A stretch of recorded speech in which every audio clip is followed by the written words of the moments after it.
മുഖമൊക്കെ കേൾക്കിട്ടോ, എന്നിട്ട് വായട്ടോ. കൈയും കാലൊക്കെ നേരെ വാശി കിട്ടോ. അപ്പൊ എന്റെ പാന്റിലൊക്കെ ആയില്ലേ, പിന്നെ പാന്റ് കേൾക്കിട്ട് ഞാൻ എന്താ ഇടുക? ഞാനൊരു കാര്യം ചെയ്യാം, എന്റെ അമ്മക്ക് വിളിച്ചു പറയാം പാന്റ് കൊണ്ടുവരാൻ വേണ്ടിട്ടോ. ഏതായാലും നിന്റെ വീട് ഇവിടെ കുറച്ച് എടുത്തന്നില്ല, അപ്പൊ അമ്മ കൊണ്ടുവന്നോളൂ. എന്നാ പിന്നെ നിനക്ക് മാറ്റി ഇട്ടാ മതിയല്ലോ. അയ്യേ, എന്നിട്ട് ഞാനിത് കേൾക്കണോ? ഞാൻ ഡ്രസ്സ് കേൾക്കലല്ലേ. പിന്നെ ഈ ഡ്രസ്സ് എന്ത് ചെയ്യും? ടീച്ചർ കേൾക്കുവോ? അതൊന്നും നടക്കൂല. അതിനാ പറയണേ, ക്ലാസ്സിൽ വന്നു കഴിഞ്ഞാൽ ബെഞ്ചിന്റെ മുള്ളും ബെഞ്ചിന്റെ അടിയിലൊക്കെ എന്തെങ്കിലും ഉണ്ടോ നോക്കിയിട്ട് വേണം ക്ലാസ്സിൽ കയറി ഇരിക്കാൻ. ഇത് മാത്രമല്ല, വല്ല പാമ്പോ ചേരുണ്ടെങ്കിൽ നമ്മൾ കാണുമോ? അതിനാ പറയണേ, അതൊക്കെ നോക്കിയിട്ട് വേണം ക്ലാസ്സിൽ ബെഞ്ചിൽ ഇരിക്കാൻ കേട്ടോ. പാറുവിന്റെ ഒരു അവസ്ഥ. എന്തായാലും നീ ടോയ്ലറ്റിൽ പോയിട്ട് ഇതൊക്കെ കേൾക്കുക. ഞാൻ അപ്പത്തേനും അമ്മനെ വിളിച്ച് പറയാം. ഓക്കെ, ശരി. ഞാനങ്ങോട്ട് മാറിക്കട്ടെ, അല്ലെങ്കിൽ എന്റെ മേത്താവും. ഈ ടീച്ചറെ മണം കൊണ്ട് ക്ലാസ്സിൽ ഇരിക്കാൻ വയ്യ.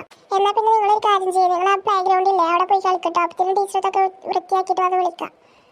അങ്ങനെയും കളിക്കാൻ പോകാൻ പറ്റിയല്ലോ. അങ്ങനെയൊന്നും സന്തോഷിച്ചിട്ട് കാര്യമല്ല. എന്റെ കയ്യിൽ അപ്പം വിളിക്കാം, അപ്പടെ വന്നോളൂ.